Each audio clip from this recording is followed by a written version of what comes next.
Registration కాదు. నిన్నగా మొన్న చూసిన 3 రోజుల కింద రిజిస్ట్రేషన్ అయింది. సరిగ్గా 3 రోజుల కింద. 3 రోజుల తర్వాత హైడ్రా వచ్చి ఆ ఇల్లు కూలగొట్టింది. ఈ ప్రభుత్వానికి కనీసం ఎడమ చేయి తెలుస్తుందా, కుడి చేయి ఏం చేస్తుందో?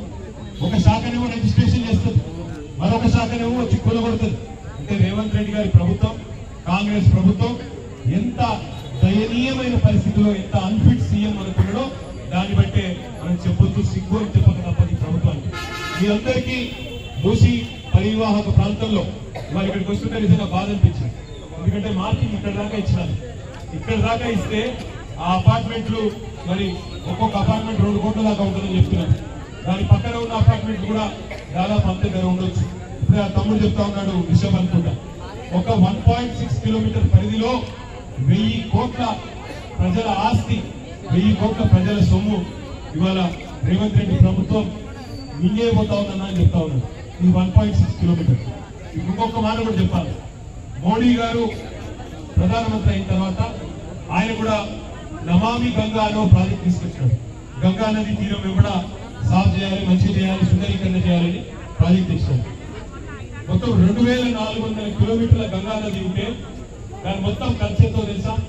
2400 కిలోమీటర్లు, 40,000 కోట్లు.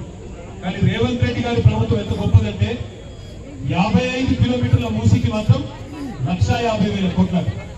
2400 కిలోమీటర్లకేమో 40,000 కోట్లంట, 55 కిలోమీటర్ల మూసికి మాత్రం 1,50,000 కోట్లంట. ఎందుకయ్యా, ఏం చేస్తావు దీంతో అంటే సమాధానం లేదు. ఎవరు అడుగుతున్నారు, నేను ఎవరు అడిగిన మూసి చేయమని అంటే సమాధానం లేదు. నువ్వు చెప్పింది ఏంటి? ప్రజలకు ఎలక్షన్ల ముందు 100 రోజుల్లోనే పెన్షన్ డబల్ చేస్తా అన్నాడు. 2000 పెన్షన్ 4000 చేస్తా అన్నాడు. కేసీఆర్ గారు కూడా పెట్టారు. ఉస్మాన్ సాగర్ కానీ హిమాయత్ సాగర్ కానీ గేట్లు కూడా ఎందుకు పెట్టారంటే దాన్ని రెగ్యులేట్ చేయడం, వచ్చిన నీళ్ళని కూడా ఒకటేసారి పంపకుండా ఇక్కడ కింద ఏమన్నా ఇక్కడ ముప్పు కానీ ఇబ్బంది కానీ ఉంటే భవిష్యత్తులో మళ్ళీ ఆ సమస్య రావద్దని చెప్పి ఆ రకంగా ఆనాడు విశ్వేశ్వరయ్య గారు ప్లాన్ చేశారు. 1920 నుంచి 2020 వరకు మనకన్నడూ పెద్దగా సమస్యలు రాలేదు మూసింది. ఒక 2020 సంవత్సరంలో మాత్రం అక్టోబర్ నెలలో భయంకరమైన వర్షం ఒకటేసారి కుంభవృష్టిలాగా పడడం వల్ల కొంత సమస్య వచ్చింది. వచ్చినప్పుడు కూడా ఆనాడు మీకు గుర్తున్నారు, కేసీఆర్ గారు ముఖ్యమంత్రి, మాకు ఒకటే ఆదేశం ఇచ్చినారు కేసీఆర్ గారు. కావాలంటే ఇప్పుడు రేవంత్ రెడ్డి లాగా కేసీఆర్ కూడా ఆలోచించుంటే ఆ మొత్తం లోతట్టు ప్రాంతాల్లో, ఎస్టీఎల్లో, బఫర్లో ఉన్న వాళ్ళందరినీ తీసేయండి, ఎత్తేయండి ఆయన కూడా ఆనాడు చెప్పుండొచ్చు. కానీ కేసీఆర్ గారు చెప్పింది ఒకటే ఒక మాట ఆ రోజు మా అందరికీ కూడా. ఆయన ఏం చెప్పారు కేసీఆర్ అంటే, ముందు ఎవరైనా అక్కడ ఇబ్బంది పడుతున్న వాళ్ళు, నీళ్లు ఇళ్లలో ఉన్న వాళ్ళు ఉంటే ముందు వాళ్లకు మాత్రం వాళ్ళకి కన్విన్స్ చేయండి, మీ ప్రాణాలకు ప్రమాదం అని చెప్పండి తప్ప ఎవరిని ఇబ్బంది పెట్టకండి, ఎవరి ఇల్లు కూల్చకండి. ఏమన్నా ఉంటే MFL అంటారు, మాక్సిమం ఫ్లడ్ లెవెల్, అది మాత్రం మార్కింగ్ చేసి పెట్టండి, అంతవరకే ఉంటుందని చెప్పారు. ఇప్పుడు ఇక్కడ వింటున్నాం, ఇంతమంది మాట్లాడుతూ ఉన్నారు. ఆ తమ్ముడు ఎయిర్పోర్ట్ లో పనిచేసిన చెప్తా ఉన్నాడు.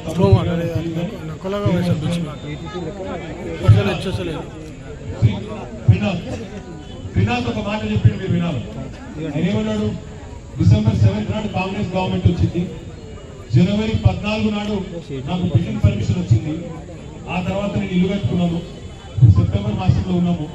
నేను ఇల్లు కట్టుకున్నాను, వాళ్ళ పోయినాను, లోన్ తెచ్చుకున్నా, పర్మిషన్ ఇచ్చిండ్రు, రిజిస్ట్రేషన్ అయ్యింది.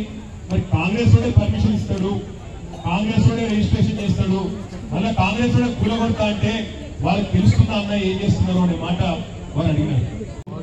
అమానవీయంగా లేకుండా అవకాశంగా ప్రవర్తించినప్పుడు ప్రజలు ఏమనుకుంటున్నారో కనీసం సోయి లేకుండా ఆలోచన చేస్తున్న పరిస్థితులు ఉంటాయంటే, ఇప్పుడు మాట్లాడిన మా ఆడబిడ్డల ఆవేదన, ఇప్పుడు మాట్లాడిన మా తమ్ముళ్ళు, మా అన్నల ఆవేదన వింటే మనసులో ఎవరికైనా మనసు కరగదు తప్ప.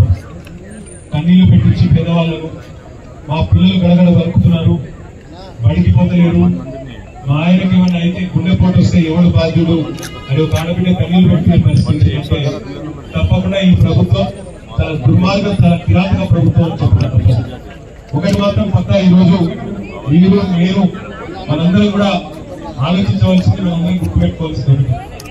ఇవాళ జరుగుతున్న ప్రాజెక్ట్ ఏదైతే మీకు ఐడియా ఉండాలి, మీరు కూడా 10 మందికి చెప్పాలి కాబట్టి చెప్తా ఉన్నాం. మూసీ డెవలప్మెంట్ అంటున్నారు, మీకు ఐడియా కోసం చెప్తారు. అసలు మూసీ అనే నది ఎప్పటి నుంచి ఉన్నది, దాంతో వచ్చిన సమస్య ఏంటి, ఎందుకు చేస్తున్నారు ఈ ప్రాజెక్ట్ అంటే ఒక్క అధికారి దగ్గర కానీ, ఒక్క మంత్రి దగ్గర కానీ, ముఖ్యమంత్రి దగ్గర కానీ సమాధానం లేదు.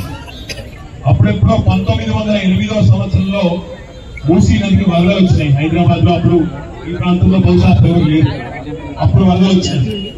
వరదలు వస్తే ఆనాటి అప్పటి చాలా పెద్ద ఇంజనీర్ మోక్షగుండం విశ్వేశ్వరయ్య గారిని అప్పటి నిజాం ప్రభుత్వం పిలిచి మూసీకి వరదలు వచ్చినాయి, భవిష్యత్తులో రాకుండా ఉండాలంటే ఏం చేయాలని చెప్పండి అంటే 2 చెరువులు ప్లాన్ చేసినారు పైన, ఉస్మాన్ సాగర్, హిమాయత్ సాగర్. ఎందుకు ఆ 2 చెరువులలో ఎక్కువ నీళ్లు వస్తే అక్కడే నిల్వ ఉంచి దాదాపు 7.5 టీఎంసీల నీళ్లు, 7.5 టీఎంసీలు అంటే ఒక హుస్సేన్ సాగర్ 1 టీఎంసీ. మీరు ఐడియా కోసం హుస్సేన్ సాగర్ మొత్తం కెపాసిటీ 1 టీఎంసీ. 2 చెరువులు ఆనాడు విశ్వేశ్వరయ్య గారు కట్టినారు. 1920వ సంవత్సరంలో పూర్తయి ఉస్మాన్ సాగర్, హిమాయత్ సాగర్ 2 కట్టినారు. తద్వారా మళ్ళీ భవిష్యత్తులో మూసీకి వరదలు వచ్చినా తట్టుకునే పరిస్థితి ఉండాలి. ఎవరికి जोर से बोलिए।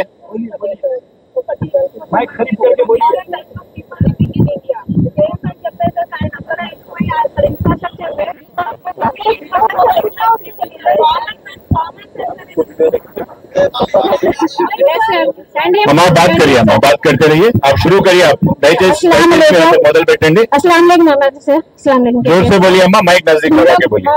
मोगल नगर से है सर, रिंग रोड मोगल नगर से है।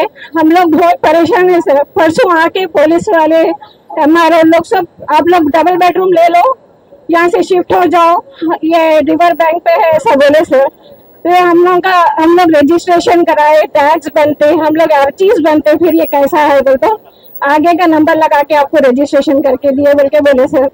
हम लोग बहुत मुश्किल से घर बना के हम लोग रह रहे sir. Please save our house sir, our children future sir, everyone are very बहुत परेशान है सर। सब लोग बहुत परेशान है वहाँ पर। एक बार आप प्लीज हमारे घरों को बताइए सर, प्लीज रिक्वेस्ट है आपको। हम लोग हर सब जने वहाँ पर सो रहे नहीं सर, 5-6 दिन से खाना नहीं है। हम लोग हर जगह आ रहे। कल भी हरीश राव सर से आपसे सबसे मुलाकात हुई थी उधर लंगर हाउस पे, आज भी आप आ रहे बोल के हम लोग आए। प्लीज मोगल नगर को भी आप एक बार पूरे घरों को देखिए सर। एक बार भी पानी नहीं आया हमारे घर में। Mogal Nagar is opposite to this. Yes sir, ठीक है अम्मा, जरूर आएंगे अम्मा। Yes sir, please save our children future sir. हम लोग को सबके रजिस्ट्रेशन है, हर चीज है सर। हम लोग टैक्स बनते, सब बनते, मगर अब फिर भी हमारा घर गिरा रहे सर। Please sir. ठीक है अम्मा, थैंक यू। आप बैठ जाइए, फिलहाल आप पूरे बैठ जाइए। ये आप एक मिनट बात करिए अम्मा, ये तरफ आइए आप। మీరు కూర్చోండి అమ్మా, మీరు కూర్చోండి, నేను ఇస్తాను. ఆ బాత్ కరెంట్ అమ్మా, మీరు కూర్చోండి, మీరు కూర్చోండి ప్లీజ్। దయచేసి ఇక్కడ అక్కడ దయచేసి కూర్చోండి అమ్మా, దయచేసి प्लीज आप बैठ जाइए अम्मा, बैठ कर बात करने दीजिए। आप बैठ जाइए, आप आएंगे जरूर, जोर से बोलो।